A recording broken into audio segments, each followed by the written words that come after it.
there has happy Tuesday. You see, I got light on in the background. Yes, I still need a haircut. Haven't had time to get one yet. Before I go on any further, if you like the information that I'm giving out, or if you don't like it, let me know you're there.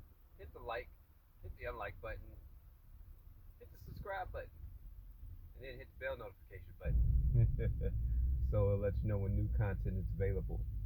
Um, been seeing this topic when rich people are saying that you should not buy a house.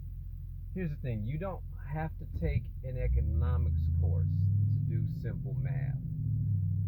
Those rich people are in an entirely different bracket.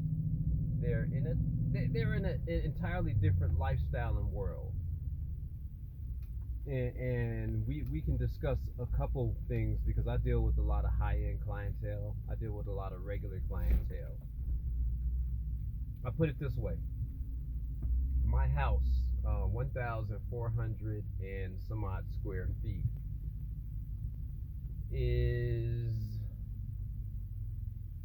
$1,200 a month. That's my mortgage payment. Apartments right now in Vegas are going for $1,500 a month. $1,500 a month. 800 square feet. I don't think I need to go on any further. So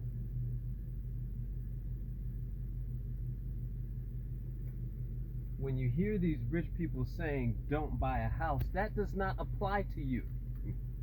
It doesn't apply to you. Yes, buy your first home. There are many advantages to home ownership.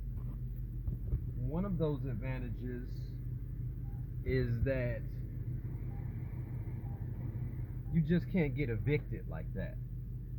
That's number one. You know, another advantage is if you need to modify a payment, if you're late. There's so many different advantages to owning a home versus renting that it's insane. You know, also when you own a house, and when you want to go get a more loans, you know that's looked at as collateral. You know, do you own a home? And if you are a smart home owner and you don't take out the equity, if you're in a good area and your home is increasing in equity, give me 1 second, and your home is increasing in equity,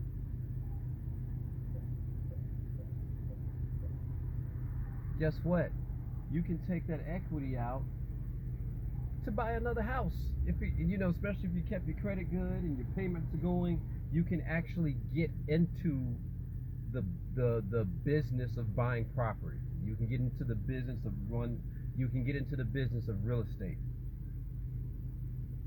And that's because your home, if it's in a good area, in a very good area, is always appreciating. Your home is always appreciating in value. You're always it's an appreciating asset. Keep this in mind too. Here's the thing: a lot of people will say, you know, those rich people will say, you know, don't buy a house.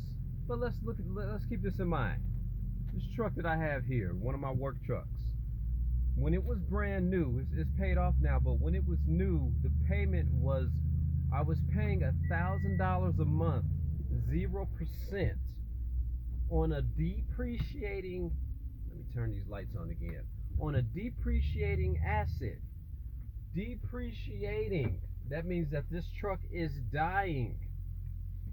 There's no life. The more I run it, the more wear and tear it has. It depreciates. Now, wait. Did you catch the first thing I said? My truck payment, and I had excellent credit. Excellent credit. 0% was $1,000 a month. These same people, look at the type of cars they drive. You have to look at that. Would I rather go get another truck? Say if this truck goes kapooey, do I get another truck or would I rather get another house? You get something that appreciates. Go get you another house. Rent the one that you're still paying a mortgage on out. Let those people pay the mortgage on it while you move into your brand new house. Let that house appreciate value and do the same thing. All of a sudden, you're in the property game. So all these people, oh, don't buy a house. It's better off renting. What's their situation? They're only telling you a little bit about their situation. Not that they're a multi-millionaire.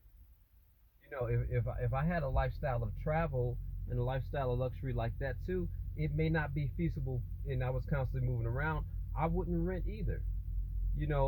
Some people I've noticed. I said a lot of these people that have these high-end houses. One guy, customer, he was working for me, owned a small business worth 7.1 million. He did not buy the house. He said, "I'm 74 years old. What does it look like? How does that look me getting into another 30-year mortgage?" It wasn't feasible for him to buy a house. He enjoyed the luxury, and mind you, the house that he went into, he couldn't get the owner to budge on a certain number of repairs, so he footed the bill for that, and he was paying $2,750 a month for the house. How do I know the numbers exactly? I asked. Wasn't feasible for him to rent. Look at his age. I'm sorry, it wasn't feasible for him to buy. Look at his age. So before you go and base a decision, off these rich people, what they say is gold. Look at your situation. Yes, if you are just starting off in the world, I told my technician, he said, we're going to go and try to get a house. And I told him, I said, hey, getting a house, well, we don't want to pay somebody else's rent. That's what he said. And I said, young man, I understand that, but keep this in mind. If you buy a house in today's market, you've heard the term buyers and sellers market. I said, now is not a buyer's market. Now is a seller's market. They sell to dummies like you. I didn't tell them that. But here's the thing. Right now, we have this thing called inflation. Interest rates are on a rise. That same house, and I did this. I was a dummy back in 2008 because nobody schooled me on the game. Now I'm schooling other people. I said, hey, now is not a time to buy a house. Get your credit A1. Take out small credit cards. Get that credit A1.